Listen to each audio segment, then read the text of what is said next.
Robin Hood Radio and the Robin Hood Radio Network is proud to present Leonard Lopate at Large, lively hour-long in-depth discussions providing overviews and context to topics usually covered in partial measures. His guests include leading thinkers, scientists, artists, economists, farmers, historians, authors, and politicians. Mr. Lopate is a Peabody Award winner whose numerous honors include 3 Associated Press Awards and 3 James Beard Awards.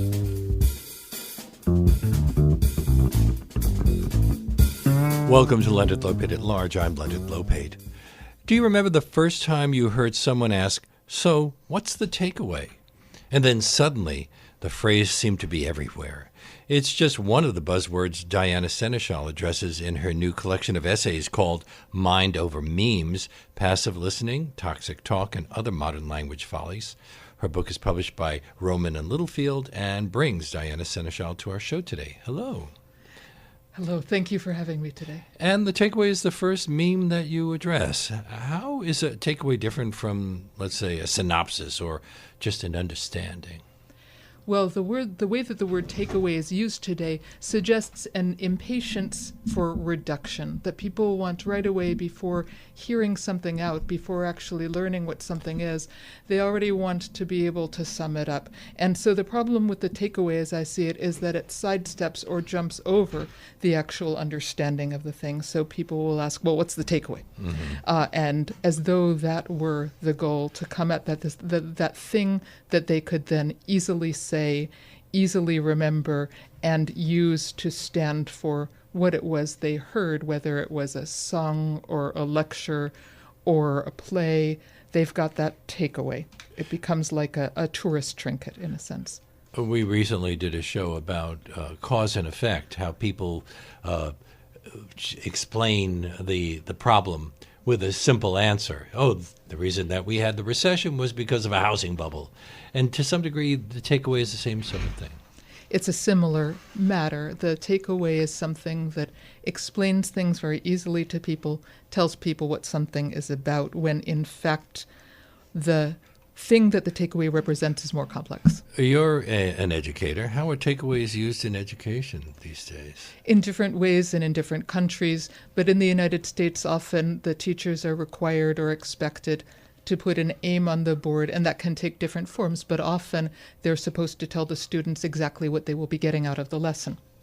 And it's good to be clear about what the lesson will contain, and it's good to tell students where things are going and what they will be learning, but not necessarily so good to tell them exactly what they will get out of the lesson, because if the lesson is worth its salt, if it's worth anything at all, there will be more that they get out of it than is even expected in the moment. They're studying a poem. There will be more that comes out of the discussions and more that even the teacher finds in the poem than she or he expected. Do we know when the takeaway first came into the language? So it seems to, in Britain, it meant something different and still does. It means take out food from a restaurant. Yes, well. And so I believe that it has come into frequent usage in the past few decades. I believe that it goes back to, in its current usage, goes back as far as the 70s, but it has become more and more frequent in its use. You quote George Orwell's warnings in his essay, Politics and the English Language, in which he warned that the slovenliness of our language makes it easier to have foolish thoughts. And that's to some degree what this book is about. That if we do not question the language, and questioning the language doesn't mean being finicky about grammar or hesitating before every word that we say, but if we don't think about the ideas that we carry into our words, then the ideas themselves will get messy. But if Orwell was writing about this, in the 50s or so, that means that what you're writing about has been with us for quite a while. It's an endless problem. It's been with us since ancient times, and part of the purpose of literature, or not purpose, but part of the role of literature is to get us to hear language in a different way. Do you think his warning speaks to our current political climate, like phrases like national emergency? Without a doubt, yes. Did you appreciate Jeff Bezos' use of the word complexifier recently? I didn't see that, I'm sorry. But yes, I would have laughed. You've taught in Istanbul and most recently at the Varga Katalin Gymnasium in Szolnok, Hungary. I hope I pronounced those words correctly. What happens to language in a state that's becoming more and more authoritarian? How does it move us toward authoritarianism?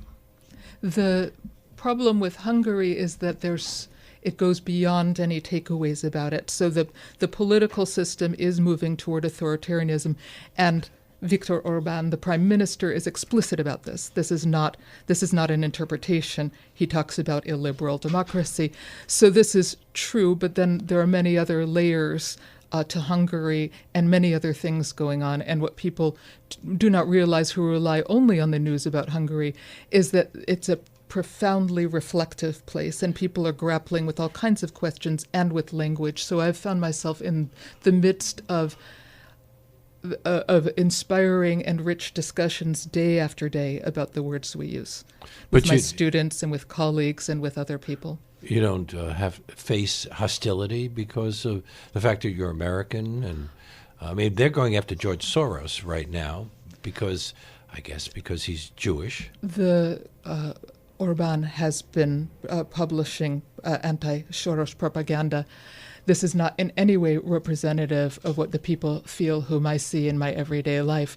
And to the contrary, I find around me a thirst for contact with people from other cultures and a great desire for conversation. And not only that, but in my students' words in the classroom, there's such a level of both curiosity and sophistication that when we talk about the news and when we talk about literature and we talk about a range of events, the insights that they bring to the table are so much more than I myself expected or had considered. So there's a richness there that doesn't get the credit that it deserves. Because they're living in the midst of a situation that's kind of turmoil. It's a changing state. So Hungary is going through big changes, and I think what people are trying to figure out and are wrestling with day after day is what's coming now and how to form the government that people want and what's going to look like in the future. And people are talking about this and thinking about this. And I think the young people have ideas that are going to change what Hungary looks like in the next 10 or 20 years. Do you see this book, Mind Over Memes, as a continuation of your last book, The Republic of Noise?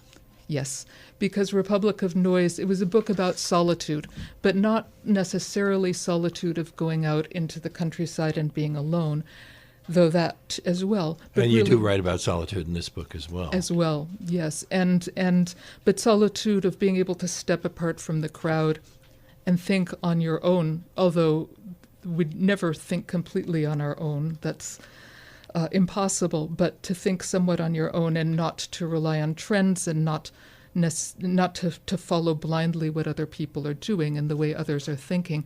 And that was how I framed and considered solitude in that book. And this book is really an extension of that because it's about thinking about the words we use. What are your thoughts about internet speech? People use LOL to indicate a good laugh, OMG to express shock. They use the letter U for the word you, the number 2 for all of the different spellings of the word two. And then there are emojis. How do they impact our thinking? They're all shortcuts. They're shortcuts and a form of subtle corruption. And I speak for myself because I wouldn't ask how other people are using it, but whenever I use a like or an emoji, I have a subtle, small sense of self-betrayal because never is the like a real expression of what I think about something. I may love it, but then a heart also wouldn't do. Or I may like it in certain ways and not in others, or I may have been interested in it in a particular way. And there's a kind of, it lets a person escape saying what he or she means about something. Also, the like sometimes is a way of telling the person who has written the thing that we like them. We're paying attention. We heard this thing. We read this thing. Yes, and that's a problem. That's not the same thing as saying I actually liked it all. That's true, and often it is a gesture of approval or a gesture of support, and it doesn't necessarily have much to do with the work itself. Isn't the word meme a meme invented by Richard Dawkins in his 1976 book, The Selfish Gene, to describe the transmission of an idea? Yes, and it has a positive connotation in that sense as well, in that certain kinds of transmission are necessary to a culture, that certain ideas and whole bundles of ideas must be transmitted in a way that's semi-automatic for a culture to survive. And then once in a while you have something that comes along and questions it and doesn't transmit it automatically, but that the two things are necessary for the propagation of culture. So the way that Dawkins uses meme is complex and multifaceted, and it itself has been reduced when we talk about internet memes. Now, about internet memes, this book clearly is not about them, but they have their pros and their cons. They can be funny, they can be different, interesting, but they also have, for me, that reductive side that this is all I have to say, here you go, here's a picture, here are a few words. And sometimes the effect is also damaging. Memes can be cruel. Mm-hmm. They can be a way of hurting a person online, publicly, embarrassing and shaming and so forth. And there's been a wide range of the use of the word covers a wide range of things, as you point out, both positive and negative. Yes. I just keep on seeing the word meme attached to different things and thinking, couldn't we have used another word there? Another word that I've been hearing lately, or one of the memes, is what are the optics of a particular situation? You don't cover that in this book, but that's another shortcut. Yes, because optics, it's an ambiguous word. And to me, when I think of optics, I think of the science of sight and seeing. Mm-hmm. And how we explain the way that images appear to us, and how we explain how sight happens and how picturing, imaging happens. But the optics of a situation, that could mean so many things that to use it without clarification could lead to some muddles. They usually mean this thing isn't looking as good as it could. But aren't cliches useful at times? There are shortcuts in language that are useful. And yes, cliches, colloquial expressions, because of their commonality and efficiency, they are useful. But it is also useful to question them and to keep speech alive. And much of this depends on what kind of speech we're talking about. For sometimes you need the shorter expression or the more familiar expression just to move through a situation easily.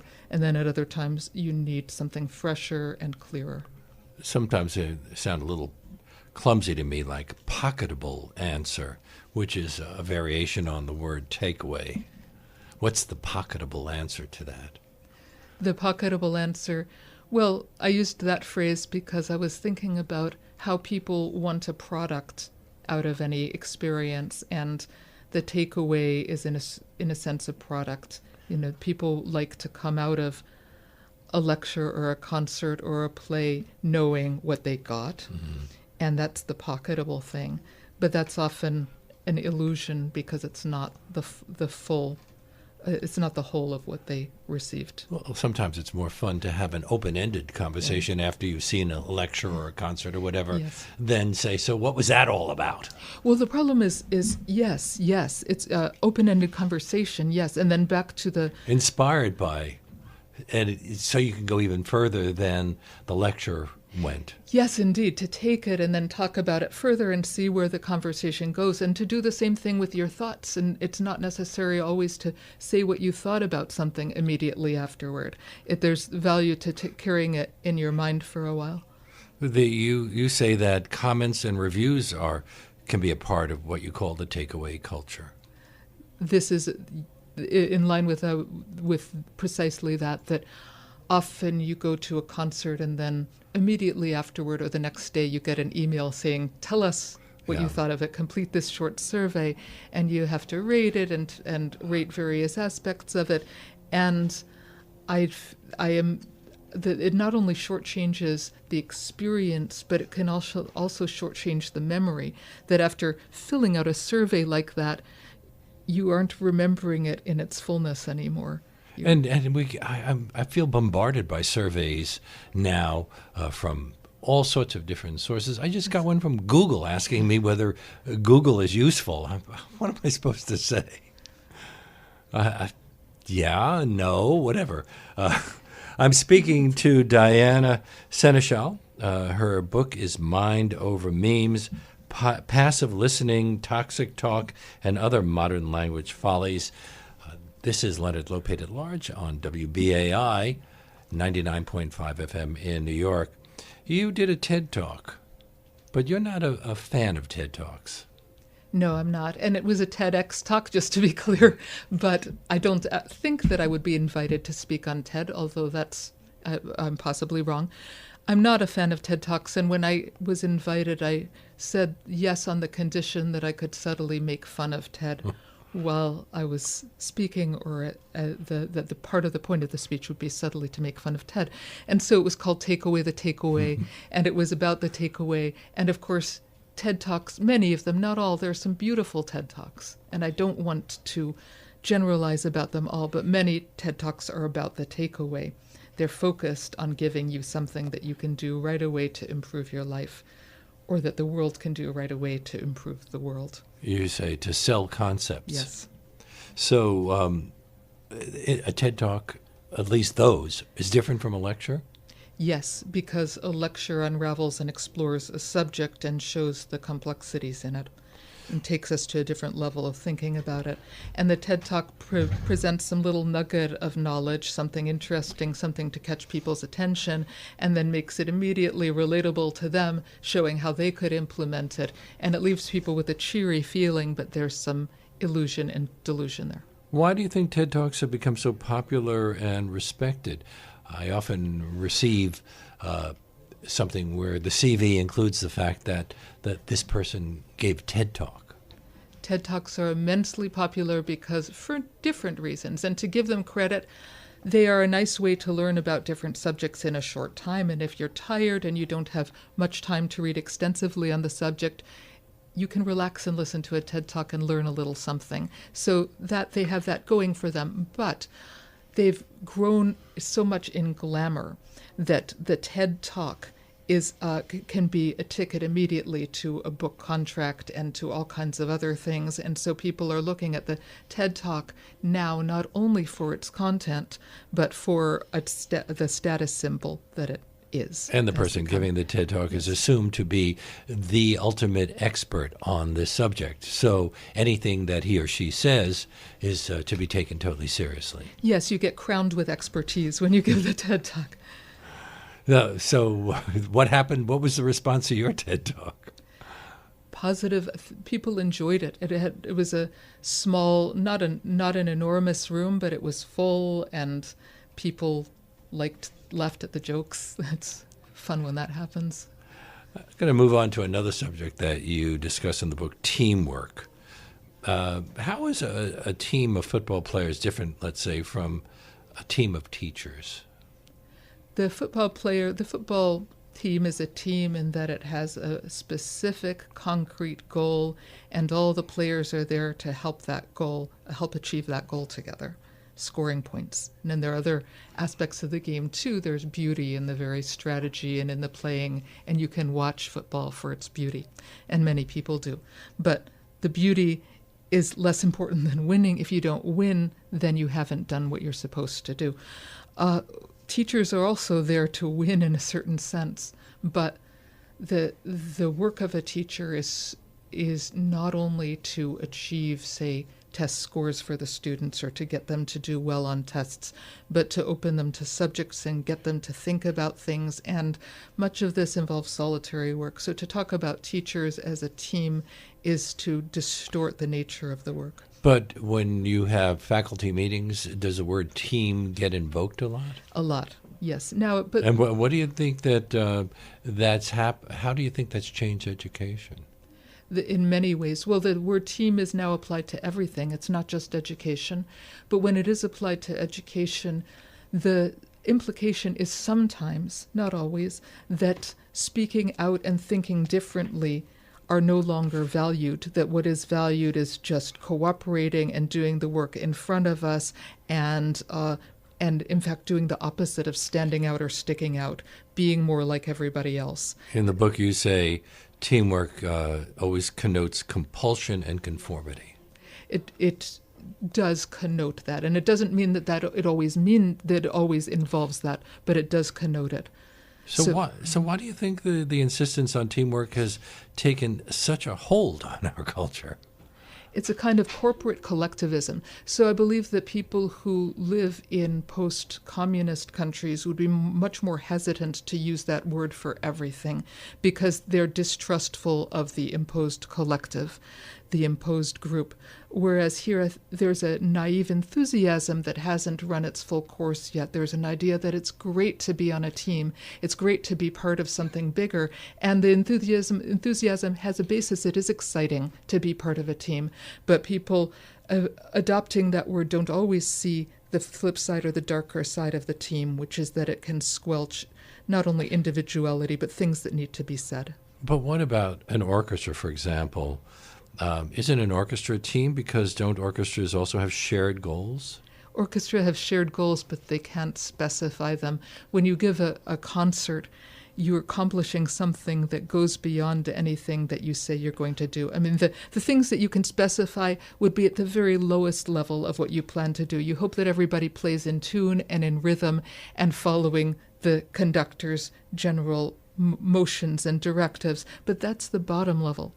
What happens in a concert is that plus, and it's those other things that really cannot be described by teamwork. When you have a beautiful concert, you don't want to say, well, thanks to the team. You want to say something else.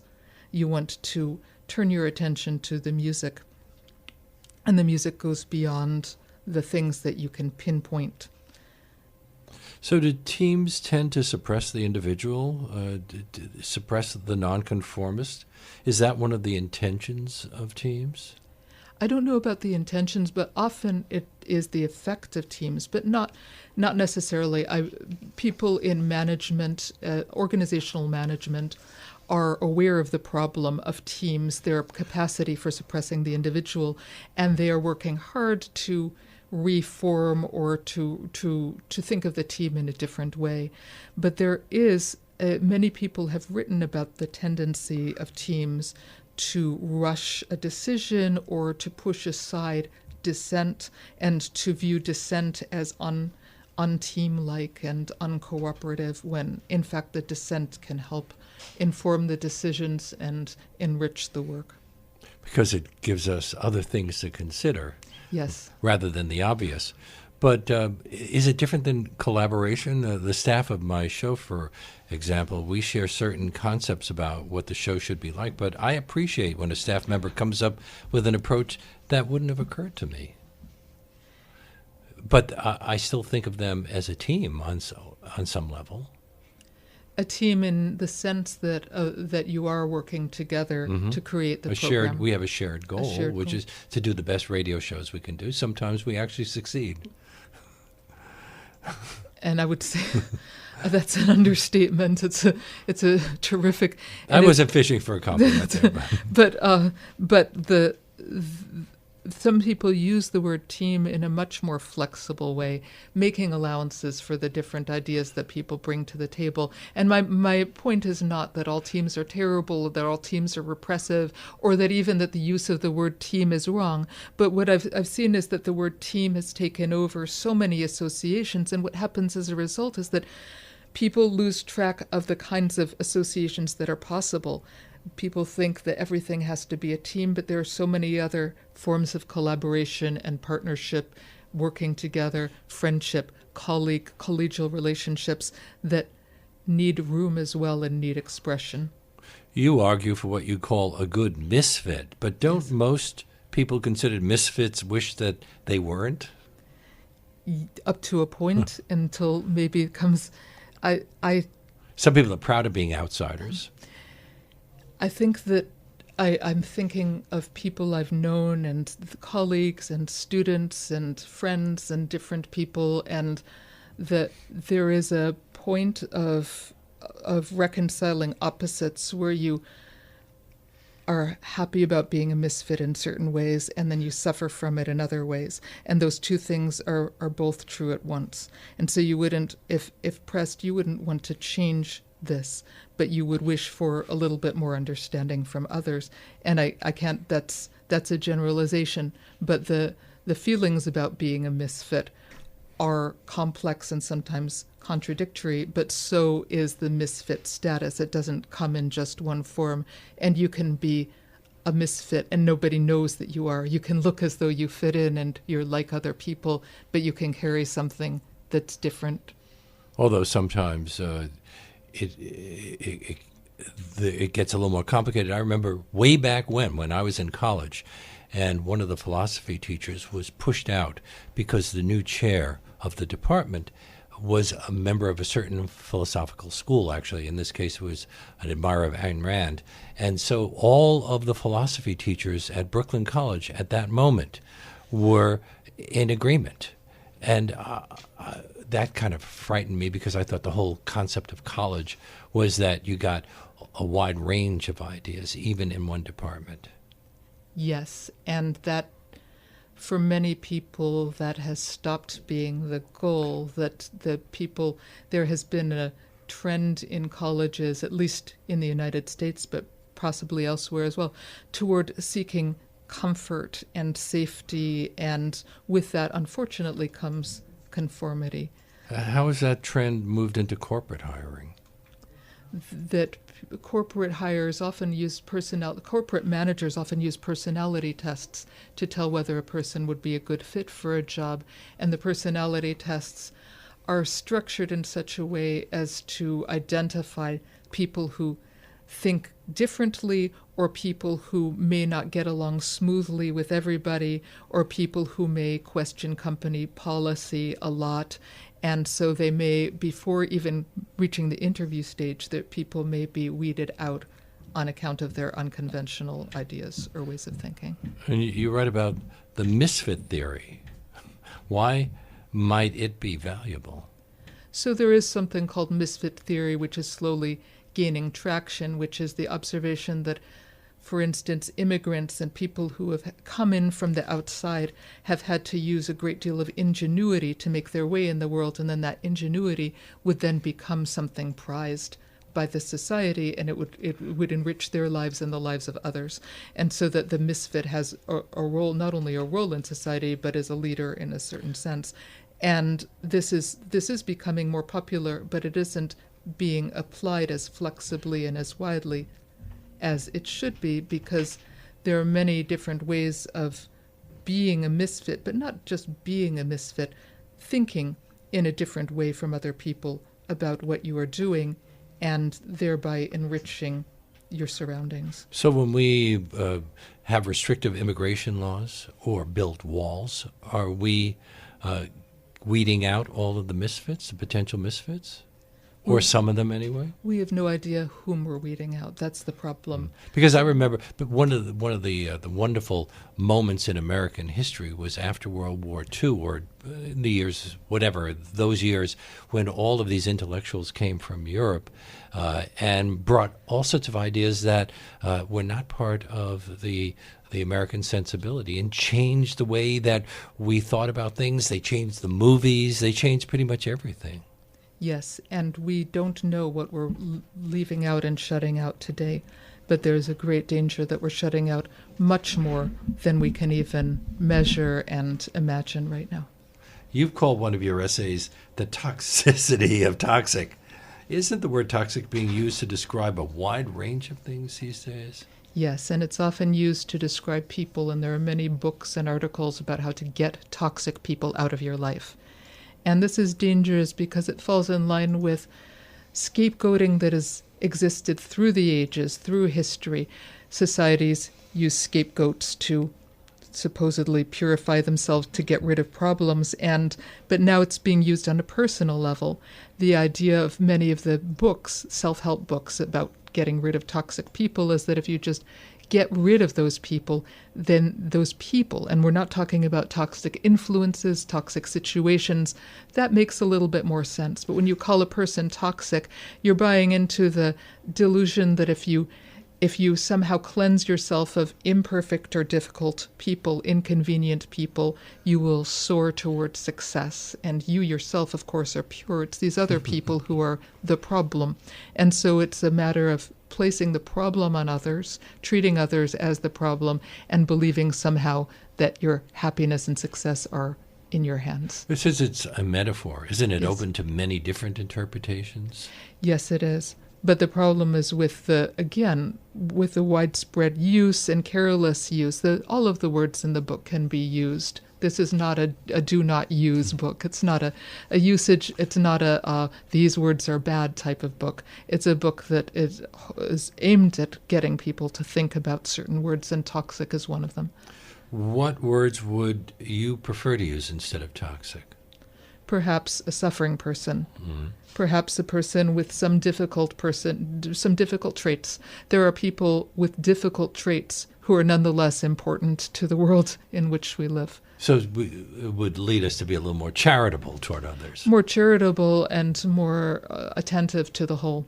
So there are people who can be very difficult, stubborn, argumentative, even hurtful in some ways, and who yet have great gifts. And this does not mean that we should set ourselves up for being abused day after day. That's not the point at all. But there are many levels and ranges of difficulty, and all of us have difficulty in ourselves. And if we try to pretend otherwise, we're actually not letting ourselves exist fully. To have an idea, to have a strong idea, to have a strong character, you probably must be difficult to some, and probably not everybody's going to like you. There are other kinds of toxicity. Climate change, for example, Yes. is producing a real toxicity. Yes. So to some degree, if we use toxic to cover pretty much everything, we're actually weakening the use of it when it really applies. Yes, absolutely. When we use it in the wrong places, then we are not allowing ourselves to use it in an important and strong way. You have an essay in this book titled Change, Our False God, and in it you talk about the rhetoric of reform. What are the popular cliches about change? Well, that people don't like change, which is often true, that the world can be divided into two groups, the change agents, those heroic people who are working for change, and the change resistors, the defenders of the status quo who are opposing change. And that's a simplistic reduction of human nature and of social forces, because changes come in many different forms, and some are good and some are bad. And just because something is in the air, because a change is underway, does not mean that it's all good and that we should be embracing it.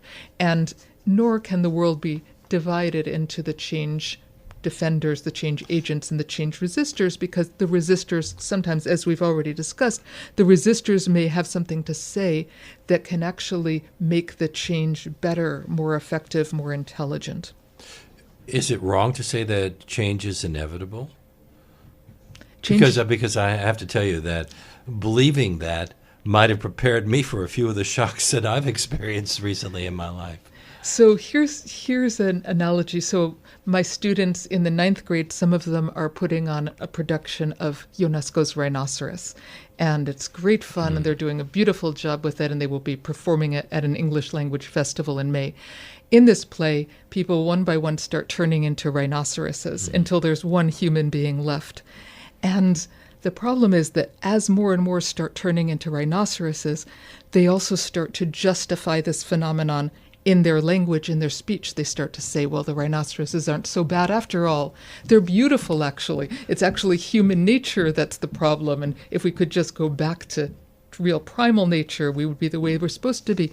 And Ionesco had something specific in mind, and he was thinking of fascism, but this applies to so many situations where people, just because something is happening, just because it's a friend, they think that they're not a friend, a trend. They think something is a trend. They must therefore jump on the bandwagon and justify the trend and talk about it with unremitting praise.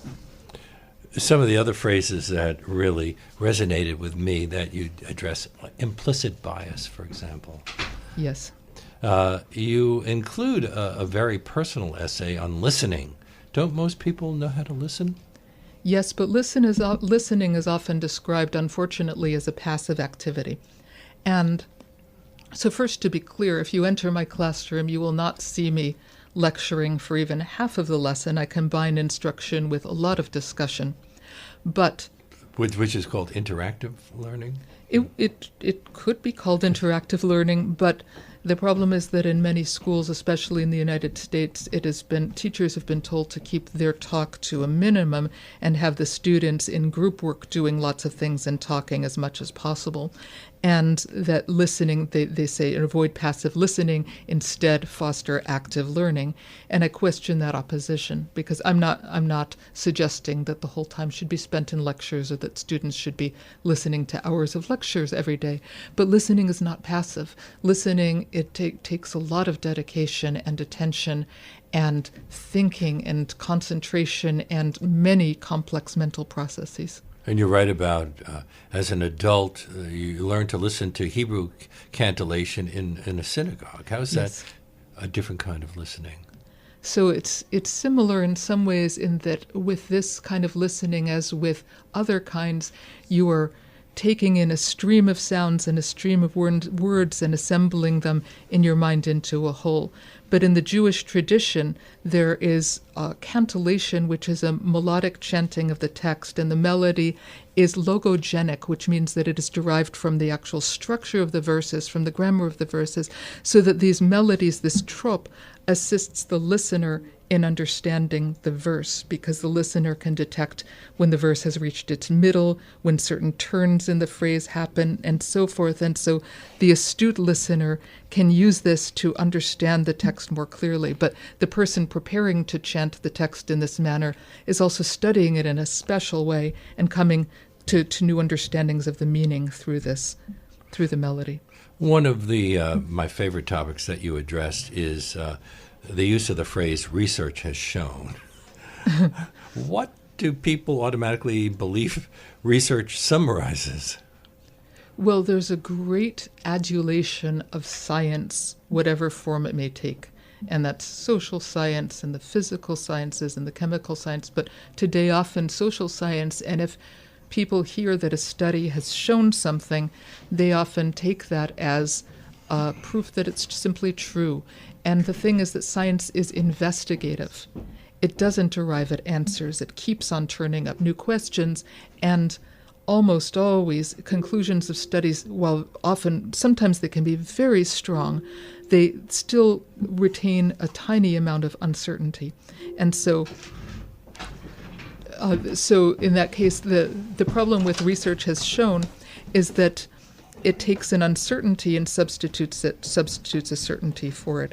So people come out believing that this is actually, that a study has proved something beyond all doubt, when in fact there's a lot of doubt. And so that just becomes received truth. It becomes research has shown that whatever, I'm not going to make up something right now. Okay, that brushing your teeth every day is a good idea? That's, yes, or that Facebook makes people happier, or whatever the study may show, or that chocolate gives you more creative ideas. The problem is that some science is rigorous and some studies are very well founded and well designed, and the conclusions are carefully drawn, and others are a little bit less rigorous. And you write about the lemon introvert test. Why was it wrong, and how did journalists advance the misinterpretation? Well, the lemon introvert test was performed on people who had been previously tested for their introversion and extroversion, and a correlation was found between people's level of extroversion and their amount of salivation in response to the increase of salivation in response to lemon juice being put on their tongue. And the thing is, the original.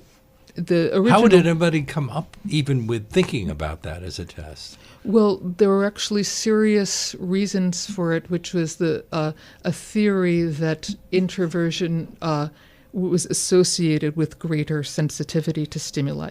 And that makes sense in that you think of introverts not liking noisy environments, whereas extroverts not being bothered by them at all. So lemon being a extremely strong flavor might induce a stronger reaction in introverts. And the thing is that the test, although the researchers did not publish the raw data, so it's hard to see what was actually going on, did seem to show a general correlation between introversion and increased salivation. But the problem there is that then the press went and got carried away with this and said, you can find out if you're an introvert by doing the lemon test at home. And there are many problems with that. Yeah. That's first of all, just knowing in advance that you're going to perform a lemon test to find out how introverted you are sets up the experiment for all kinds of bias and error. But in addition, this was never meant to point to conclusions about the individual. We salivate for all kinds of reasons, and the results of a lemon test may vary widely, regardless of our introversion or extroversion. Or the way we physically react to acidic things. Yes. Then there's the 10,000 hours theory that Malcolm Gladwell popularized in his book Outliers. Where did he get it wrong? So this theory originated with a serious research study of musicians and observing the relationship between systematic practice and performance. And here the conclusions were generally that those who performed better at the professional level, and amateurs as well, tended to be the ones who had not only practiced more hours a day, but who had more systematic practice habits, and who made the better use of their free time, and who really understood how much free time they had and planned their days well, and also those who filled their free time with other music-related activities. So they might go to concerts, or they might listen to music, or they might do other things related to music. And so this makes a lot of sense, and it makes a lot of sense that people become better with practice, and also that to become really good at something, you need a certain amount of practice and a certain amount of time over the years. All of that made sense. The problem lay with the idea that 10,000 hours was somehow the magic number. And not only that, out of this, in relation to this, emerged the idea that's very popular in schools today, the idea of grit. And grit is also an honorable idea, the idea that the people who do well in school are the ones who can stick it out and persist through difficulty and find ways of solving problems. And all of this is valuable. But then schools have turned to measuring grit and trying to encourage grit for its own sake. And it doesn't work like that. And then there's the implicit association test. Yes. So all of these things are meant to research who we really are, and then put us along some kind of spectrum?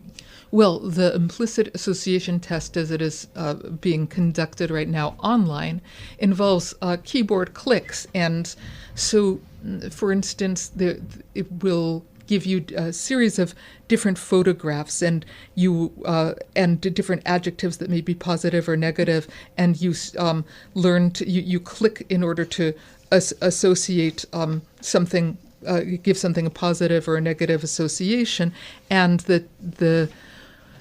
I'm not explaining this very well, but the test is supposed to determine whether you have an automatic preference or an automatic association of positive things with black people or white people or old people and young people. There are different categories. But the problem is that when you're giving a test like this, measuring people's instinctive attitudes through keyboard clicks, there's so much imprecision that can enter in. And there's so much that it has been found that the test-retest relation is very unstable. So a person could test one way one time and another way another time. And that the tests, the doubts are growing that the tests really tell people anything about what's going on inside them. So what kinds of questions should a thoughtful person ask when someone tells them research has shown? Should their first instinct be to be a little skeptical? they should ask for information, which is, first of all, what research is this? Instead of ever accepting the statement research has shown, they should ask which study, performed by whom, under what conditions, and what was the study seeking to find out? What kind of doubts and uncertainties did the authors of the study bring up? How does the summary of the study, the abstract, relate to or differ from the longer explanation of the study? What is the relation between the abstract and the way that the study has been popularized in the press? And what questions remain open even after the study? And this is not to, the point of this is not to cast doubt on all scientific studies or to treat them as all alike. They vary widely in quality, but to remember that good questioning is integral to science and not its enemy. We don't have much time left, but you also address the fact that there are 4 types of justice. You want to give us the takeaway on that? So, in naming 4 types of justice, I run into that. I run the risk of a takeaway because there are more, or maybe there are fewer, or maybe the types of justice overlap. But the point of this was that there are different levels of dealing with people, working together and viewing each other and relating to each other, and we must be aware of those different levels. So justice can exist inside the person. Internal justice. And I called it individual justice simply because internal justice sounded like something bureaucratic, the Department of Internal Justice, and something about that just felt wrong. So the individual justice is when you're regulating the different parts of yourself, and you're trying to, for example, figure out how angry to get about something, or when to give in to a desire to sleep, or when to pull back from others and spend some time alone, and things like that. And you're really working with different parts of yourself. And then there's the justice between 2 people, and that's really about treating the other person as a full person with respect. And then comes the thing that people call social justice, which is the justice accorded to a group of people. But social justice has a much richer meaning than that, and I didn't intend to reduce it, but only to point out that it exists in relation to other justices. And then finally, public justice, where all the ideas and all the groups and the individuals come together to work out a problem or to discuss ideas. When Martin Luther King Jr. calls for justice, what kind of justice is he talking about? Is that public justice, or? All the richness of Martin Luther King Jr. is that he addresses all of them at once. And if you read his speeches and if you read his essays, you see them present, every single one of them. You see that he, for instance, in his I Have a Dream speech, which some of my students listened to recently, he talks about resisting the urge toward revenge, maintaining one's own dignity, even in times of anger, and yet at the same time rejecting the tranquilizing drug of gradualism. So that's talking not only about a group response, but an individual regulation as well. And he's very aware, as he understood that to carry out important, lasting social change, one had to be introspective, and one had to live and to act and to speak with integrity and to treat others kindly and respectfully. Do the social media like Twitter contribute to public justice? I would say that they take away from public justice because they they encourage quick judgments of others and name calling, and I think that it has gotten out of hand, and that something is needed to counterbalance that. Diana Senechal's book is called Mind Over Memes, Passive Listening, Toxic Talk, and Other Modern Language Follies, published by Rowman and Littlefield. And that brings us to the end of today's show. My great thanks to Diana Senechal, to Jessica Brockington, who produced this segment, to Reggie Johnson, who was at the audio controls, to Charlie Morrow, who composed our theme music, and to my executive producer, Jesse Lent. Leonard Lopate at Large comes to you on Saturdays at 4 and Tuesdays at noon. You can subscribe to Leonard Lopate at Large podcast on iTunes and by clicking on Robin Hood Radio's archive program site. which is robinhoodradio.com. You can also check out the Leonard Lopate at Large Facebook page. We hope to see you next week.